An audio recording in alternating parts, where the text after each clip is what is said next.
ముందుగా వేదిక టీవీ ప్రేక్షకులకు స్వాగతం. వేదిక టీవీ చేపడుతున్న సర్వే ఏదైతే ఉందో ఇది కేవలం ప్రజల అభిప్రాయాలు మాత్రమే. వేదిక టీవీ అభిప్రాయం కాదు. నిజాన్ని నిర్భయంగా ప్రజలతో మాట్లాడి చర్చించడానికి వేదిక టీవీ ఎల్లప్పుడూ కృషి చేస్తుంది. ఇందులో భాగంగా ఈరోజు సూర్యాపేట జిల్లాకు రావడం జరిగింది. మరి ఈ సూర్యాపేటలో ఉన్నటువంటి ఆర్టీసీ బస్ స్టాండ్కి చాలా గ్రామాల నుంచి ప్రజలు నేరేడుచెర్ల, భీమారం, కోదాడ, తుంగతుర్తి, తొర్రూరు, ఖమ్మం, మహబూబాబాద్ నుంచి ప్రజలు ఇక్కడికి రాకపోకలు సాగిస్తుంటారు. మరి ఇక్కడికి వచ్చిన ప్రజలతో మాట్లాడి కాంగ్రెస్ హయాంలో రేవంత్ రెడ్డి గారు ప్రవేశపెట్టిన ఈ 6 గ్యారెంటీలు కానీ సంక్షేమ పథకాలు కానీ ప్రజలకు ఏ విధంగా లబ్ధి చేకూరుతున్నాయి, మరి అలాగే గతంలో కేసీఆర్ గారి పాలన విధి విధానాలు ఏ విధంగా జరిగాయి అనే విషయాన్ని వాళ్ళ అభిప్రాయం ద్వారా తెలుసుకునే ప్రయత్నం చేద్దాం. నా పేరు భగవాన్ సింగ్. ఏం చేస్తుంటారు సార్? వ్యవసాయం చేస్తాను. గ్రామం, మండలం? తొర్రూరు, ఫతేపురం. సీఎం రేవంత్ రెడ్డి గారి పాలనపై మీ అభిప్రాయం ఏంటి సార్? రేవంత్ రెడ్డి పాలన బాగానే ఉంది. ఈ విధంగా అంటే దేశానికి వెనుకబాటు లేకుండా మన దేశాన్ని వెనుకపోకుండా ముందు రావడానికి ప్రయత్నిస్తాడు. ఇంత కేసీఆర్ ఆధార ఖర్చులు పెడతాను లేడు, వృధా ఖర్చులు పెడతాను లేడు. మన గ్రామాన్ని దేశానికి ఏ విధంగా అభివృద్ధి చేయాలో ఆ వృద్ధి అనుసరించి ఆయన ముందుకు పోతా ఉన్నాడు. విన్నరా? ప్రతి విషయంలో కానీ, రైతాంగంలో కానీ, ఉద్యోగస్తులు కానీ, దేశంలో కానీ ఆయన పాలన చాలా బాగుంది, ఒప్పుకోవాల్సింది. అది ఇంతకుముందులాగా దేశాన్ని అనవసరంగా విచ్చలవిడిగా వదిలిపెట్టి డబ్బులు ఖర్చు పెట్టి ఉండి బాగు చేయడం ఈయన వ్యవహారం ఇవాళ పేదోనికి బక్కోనికి అందరికీ అనుకూలంగా వస్తుంది. పేదోడికి బక్కోనికి అందరికీ కూడా అనుకూలంగా చేస్తాను. ఇప్పుడు అతడే ఉన్నోనికే చేయగలిగినప్పుడు భూస్వాములకి, ఇతడు భూస్వాములు చేస్తాడు, తర్వాత గరీబులు చేస్తాడు. ఆయన పడ బాగుంది, పర్లేదు. అంటే ఈ 6 గ్యారెంటీలు ఏవైతే ఉన్నాయో గ్రామాలలో ఎలా అభివృద్ధి జరుగుతుంది? గ్యారెంటీ చేస్తానంటే ఆర్థిక పరిస్థితి చేయలేకపోతాడు. ఇంతకుముందు మన ప్రభుత్వం అప్పుల పడిపోయింది, దానివల్ల చేయలేకపోతాడు. అంటే చేయలేకంటే కావాలని చేయలేకపోతాను, డబ్బు లేక చేయలేకపోతాడు. ఆర్థిక పరిస్థితులు ఉండి అప్పుడు కనీసానికి 6 లక్షల కోట్లే వడ్డీ కట్టుకుంటూ వస్తాడు ఆయన. అటు కట్టుకుంటూ ఇటు మన ప్రజలను కాడ మనకు అనుకూలంగా చేసుకుంటూ వస్తాడు ఆయన. 6 గంటలకు కొన్ని గ్యారెంటీ చేసింది కదా. ఇప్పుడు బస్సులు, ఉచిత బస్సులు కానీ, ఇప్పుడు మామూలుగా ఇప్పుడు 2 లక్షల రుణమాఫీ కానీ సహజంగా చేసిండు. ఇది గ్యాసులు కానీ మామూలుగా ఇప్పుడు ఇది రైతులకు అదే మన అది రుణమాఫీ చేసిండు, అది కాడ వేస్తాడు, రైతు బంధు కాడ వేస్తాడు. మళ్ళీ పోతే రైతులకు ఏంటి బోనస్ కాడ ఇస్తాడు. మరి గతంలో కేసీఆర్ గారి పాలనపై మీ అభిప్రాయం ఏంటి? కేసీఆర్ పాలన మొత్తం అంత లూటి. విన్నరా? ఇస్తాడు ఒక్కటి వేయలేదు. విన్నా?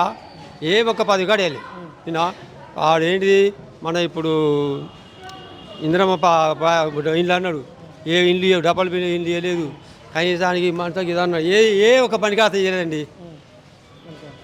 కాకపోతే రైతు బంధు ఒకటి ఇచ్చింది కదా, అది ఒక్కటి తప్ప వాడు ఏదేం చేయలేదు. రైతు రుణమాఫీ చేస్తాడు, రైతు రుణమాఫీ చేయలేదు వాడు. విన్నా? లక్ష రూపాయలు చేస్తాడు, 1 లక్ష రూపాయలు చేయలేదు, 2 లక్షలు చేస్తాడు, 2 లక్షలు చేయలేదు వాడు. విన్నారా? 2 లక్షలు అన్నాడు, 99% చేసిండు. ఇంకొకటి ఎన్ని ఉన్నాయి అయికా చేసే అవకాశాలుగా ఉండొచ్చు. ఇక ఏం చేస్తాడు, దేశం వెళ్తాడు బాగా. మనం ఏం చేస్తాం, ఇంక ఇయ్యలేకపోతుండు, ఇయ్యడేమో. ఇవ్వాలని ప్రభుత్వం అనేది ప్రతిపక్షాలు కొట్లాడుతుండ్రు, ఆయన చేయలేకపోతుండు. మరి నెరవేరడా అది అవనమ్మకం ఉంది. గంతే సంగతి, ఇంకేముంది. మరి గతంలో కేసీఆర్ గారి పాలనపై మీ అభిప్రాయం ఏంటి? ఇక ఆయన చేసినప్పుడు ఆయన ఒక 10 ఏళ్ళు వేలిండు. 10 ఏళ్ళల్లో ఏదో ఒకటి కొద్ది గొప్పనైనా అంటే ఒక కనీసం ఒక ఆటాన వంతైతే చేసి చూపించిండు. ఇక మిగతాదంటే చేయలేకపోయిండు, అడిగి సరిపోయింది. కానీ ఇక మరి ఇక జనం కూడా ఏమనుకున్నారంటే ఇక కాంగ్రెస్ పరిపాలన ఎట్లుంటుందో చూద్దాము, 10 ఏళ్ళు ఆయనకి ఇచ్చిన ఛాన్సు, ఇక ఇప్పుడు ఈయనకు ఒకసారి ఛాన్స్ ఇచ్చి చూద్దాం, ఈయన పాటు చేస్తాడు అని చెప్పి ఇచ్చిండ్రు. ఇప్పుడు ఇగిలిస్తున్నారు. ఇప్పుడు రేవంత్ రెడ్డి గారు కూడా తెలంగాణలో ఆధార్ కార్డు ఉన్న ప్రతి మహిళకు ఉచిత బస్సు ప్రయాణం కానీ, రేషన్ కార్డు ఉన్న వాళ్ళకి కరెంటు, గ్యాస్ కానీ ఇలా ఇస్తూనే ఉన్నారు కదా. ఏది ఇప్పుడైతే ఏది జరగలేదు. మీకు జరగదు కదా? మాకు జరగలే. దాని ఏముంది, ఒకటి ఇక ఉచిత కరెంట్ అంటే అది అవపడుతూనే ఉంది. బస్ ప్రయాణం మహిళలకు అయితే అవపడుతూనే ఉంది. ఇక అదేంది ఆ గ్యాసు వాటి గురించి పైసలు వేస్తా అన్నాడు, కానీ అవి ఇంతవరకు పడ్డది లేదు, ఎవడు తీసుకుంది లేదు మా ఏరియాలో. ఇక అక్కడక్కడ ఏమున్నదో కానీ నిన్న నుంచేనా ఇచ్చింది, పోయిన నెల నుంచేనా. ఇక సన్నం అంటే అందులో కూడా మాయలే ఉన్నాయి, కానీ ఎవడు ఆయన బీపీటీ ఒరిజినల్ ఇస్తున్నాడు అయ్యా ఏదో ఇక ఇక పోని ఎవరో బతకాలే బతారు కానీ ఇక పోని. నమస్తే అమ్మ. నమస్తే, మీ పేరమ్మా? నా పేరు సంధ్య, ఏం చేస్తుంటారమ్మా? హౌస్ వైఫ్, గ్రామం, మండలం? హైదరాబాద్. సీఎం రేవంత్ రెడ్డి గారి పాలనపై మీ అభిప్రాయం ఏంటమ్మా? నా అభిప్రాయమా, అసలు చాలా కేసీఆర్ పాలనే బాగుంది. ఇది చాలా యావరేజ్గా ఉంది. పథకాలు అన్నారు, ఏ పథకం అందట్లేదు అసలు. ఇంకెక్కడ టైం ఉంది? తొందరగా మహాలక్ష్మి పథకం అని ఇది స్టార్ట్ చేస్తే అందరు కొట్టుకోవడమే ఉంది. ఆడోళ్ళు కొట్టుకోవడమే ఉంది. అసలు ఏం బాగాలేదంటే ఇంకా మరి గతంలో కేసీఆర్ గారి పాలనపై మీ అభిప్రాయం ఏంటమ్మా? ఓకే, అది బాగుంది. ఏ విధంగానైనా రైతు బంధు విధంగానైనా ఆయన 15,000 అన్నాడు, 12,000 ఇచ్చిండు. అది కూడా కొంతమందికి రానేలేదు. ఇంకా దేనికైనా అదే బాగుంది. థ్యాంక్స్ అమ్మ. ఓకే. సీఎం రేవంత్ రెడ్డి గారి పాలనపై మీ అభిప్రాయం ఏంటమ్మా?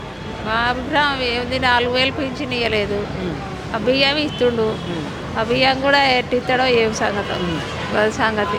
ఇందిరమ్మ ఇంట్లో అన్నాడు అవి లేవు, వేయలేవు. మా బాబుకి ఇంకా జాబ్ రాలేదు, ఓ సార్ లేడు. పింఛన్ 2,000 అయ్యే 2,000. మరి గతంలో కేసీఆర్ గారి పాలనపై మీ అభిప్రాయం ఏంటమ్మా? అప్పుడు ఆయన 2,000 ఇస్తా అన్నాడు, ఇచ్చిండు. బియ్యం ఇవ్వలేదు అంతే. ఇక బాసులు వేసిండు ఈయన, కరెంట్ బాసులు ఆయన వేయలేదు, ఈయన వేసిండు. ఉచిత కరెంట్ వస్తుంది. ఉచిత కరెంట్ లేదు, ఏది లేదు. వచ్చిన వాళ్ళకి వస్తుంది, రాని వాళ్ళకి రావట్లేదు. గ్యాస్ ఉచితం అన్నాడు, గ్యాస్ లేదు, డబ్బులు పడట్లేదు అకౌంట్లో, వేయలేవు. మాకు గ్యాస్ బుక్ లేదు. ఇంత మటుకు ఫ్రీ అన్నారు, ఫ్రీ లేదు. అది సంగతి. థ్యాంక్స్ అమ్మా.